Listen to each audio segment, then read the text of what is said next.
to lawsuits. And does this, in changing language, do you feel this in any way diminishes the city's position on this case? The quick answer is no. But the quick answer is no. Because they have a fiduciary responsibility, and so do I, to represent the city and protect the interests of the city. That's why you have a process. And it starts off, as the director says, on the extreme on both ends, and then as the process works itself, it gets to some point where the judge will rule whether or not one defense or another is appropriate or not. But if you don't assert it, you can't claim it down the road. So that's... Yeah, we will assert all of our available defenses and aggressively represent the interests of the city, because that's our responsibility. You get hundreds of emails, calls, and can you give us a number? Did it come to the law office? Did it come to the mayor's office? Well, I imagine there was people who called. I don't know because I didn't check it. I know that you called my media person. I know that much. And I can imagine that Blaine, Community Relations, I can imagine he got called. I imagine even council may have gotten some calls on it. I have not gotten a call personally on it. I have not. Well, you got a call from, obviously, Tamir Rice's attorney. No.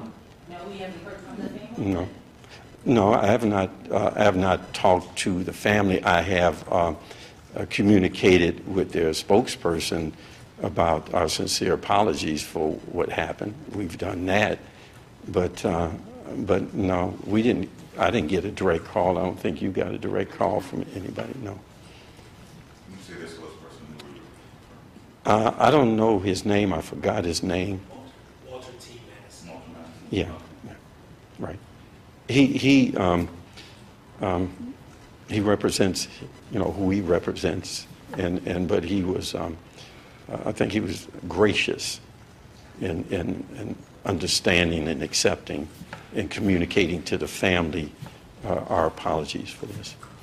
Again, just to make it clear, you're apologizing for what was said in the lawsuit, not for what happened in November at Cadell Rice.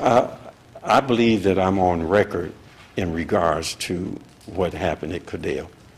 There is no way that a 12-year-old should die.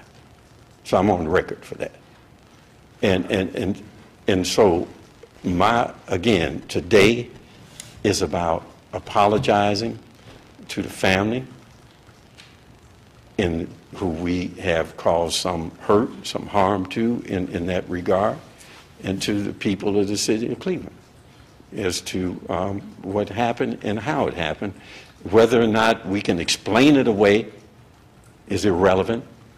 That's not important to me. What's important to me, it happened. And so we have to correct what I believe has been a wrong.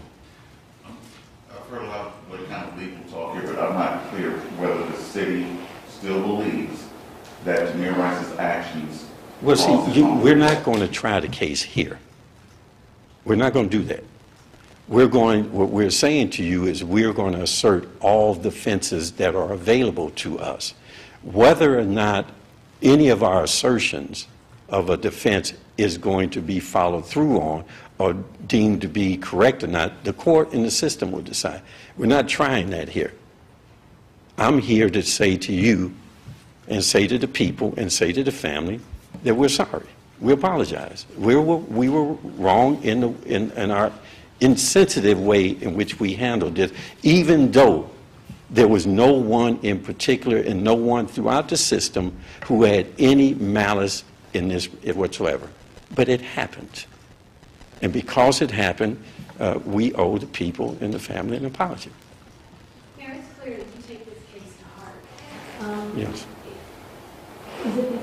Obviously it's a 12-year-old child, but you have kids, you have grandkids, right. It has to be close to home. I got a 12-year-old grandson who's about that tall. Wears size 12s. That I think about all the time.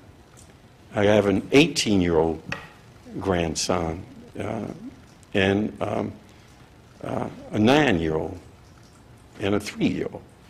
And it's difficult for me to